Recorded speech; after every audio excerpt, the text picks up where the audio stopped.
Nintendo's one of the most successful video game companies of all time, especially in the modern day. However, in order to become successful at anything, you're gonna have to take a bunch of chances, which inevitably leads to failures and regrets that you'd rather people not ask you about. So sit back in your dad's favorite lazy boy, turn your uncle's noisy-ass voice box off, press the subscribe button if you haven't already, and allow me, the world's shortest potassium exporter, CameronAllOneWord, to tell you Nintendo's 11 biggest regrets of all time. Number 11. The launch of the 3DS.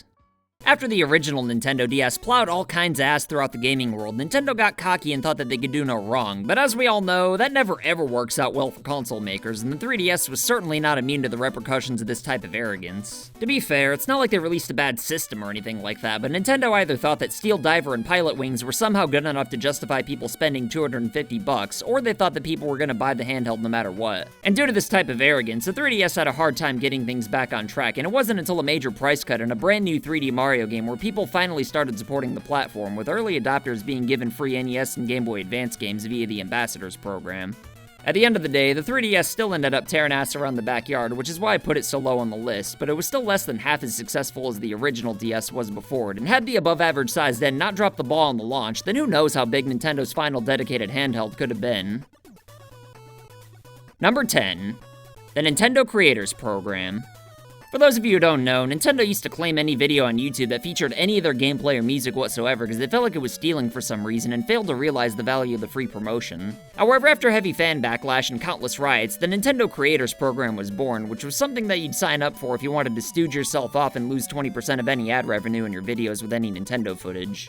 However, if you ask me, I actually think this was much worse, because not only did channels enrolled in this program have to give Nintendo 20% of the ad revenue from every video, regardless of whether or not it even had any Nintendo content or references, but out of all the Nintendo footage I've ever used in any of my videos up until that point, I've only gotten claimed a small handful of times, and for whatever reason, it was only ever on live streams anyway, so thankfully I never bothered with this dingus program. Unfortunately though, most channels either submitted to this policy or just avoided covering Nintendo content altogether, which led to significantly less exposure for their most problematic console that we're going to talk about later on in the video.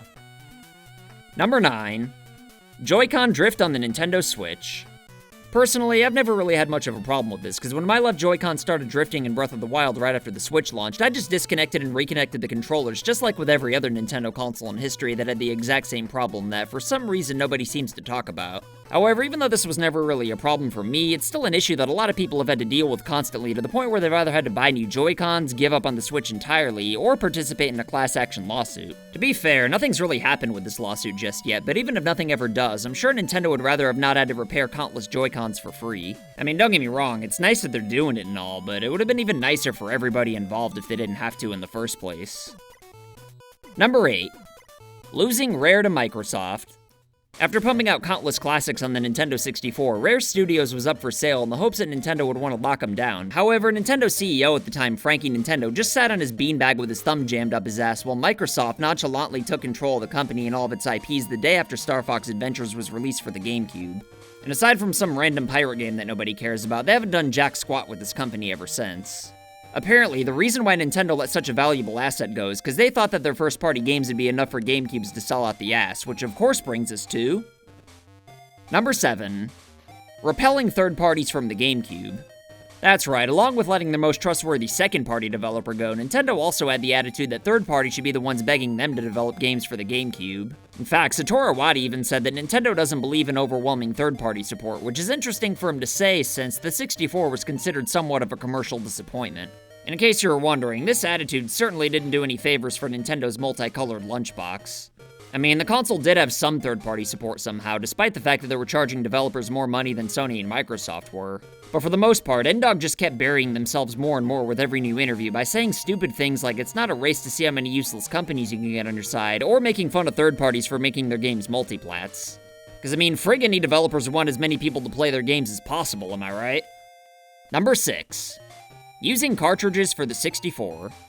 Nowadays, everybody loves cartridges for nostalgia and durability, but in 1996, developers sure friggin' hated these things, because not only were they expensive as hell, but they also couldn't fit nearly as much information on them. Sure, the load times were a little faster, but at the end of the day, CDs were the way of the future, and Nintendo resisting this change led to them losing a lot of key third-party support, and that certainly hurt the 64 big time. Number 5. Not using DVDs for the GameCube. For what I consider to be one of the best video game consoles of all time, the GameCube sure is full of regret. You see, after finally caving into this whole disc craze, Nintendo still had to be Nintendo about it and not just use the standard DVDs that Sony was using because they were afraid of piracy. And don't get me wrong, piracy was definitely a valid concern seeing as how the Dreamcast was pirated to the high heavens, but for all the damage piracy might have caused Sony, they more than made up for it based on the fact that everybody wanted a DVD player, and if the cheapest one on the market could also play next-gen video games, then of course it was gonna fly off the shelves. And for the tens of millions of people who bought a PS2 just to watch DVDs, most of them decided they might as well buy a game or two, which I'd imagine created a lot of new gamers. So even though the GameCube was still a fantastic console, even without third-party support, not being able to do anything beyond playing video games ended up hurting Nintendo big time in the long run. So after making such a huge mistake, you'd think that the next console would certainly have— nope, it didn't. It didn't. But I mean, whatever, it could still stream Netflix, so it all worked out, I guess. Number 4. The Philips CDI Debacle.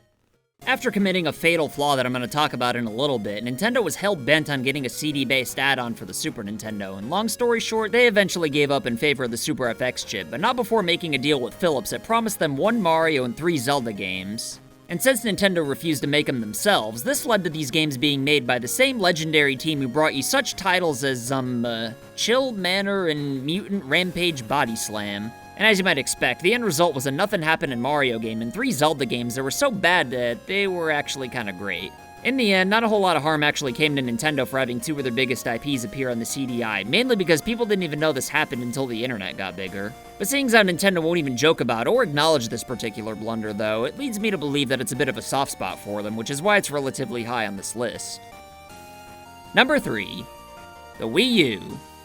Even though I honestly believe that the main reason this thing failed is less to do with the fact that it was marketed poorly and more to do with the fact that the 3DS was better, cheaper, and portable, Nintendo still didn't learn from their initial mistakes with the 3DS and decided to go ahead and launch the Wii U without any notable games aside from a phoned-in 2D Mario game and a gamepad that only like 3 or 4 games ended up using. And as if all that wasn't bad enough, they actually called the friggin' thing the Wii U, which obviously confused anybody who wasn't actively seeking gaming information on the internet. And to this day, I truly believe that there's plenty of people who actually play video games who have no idea what a Wii U is. But oh well, it could have been worse, I guess. I mean, it's not like the Wii U's as bad as... Number 2. The Virtual Boy.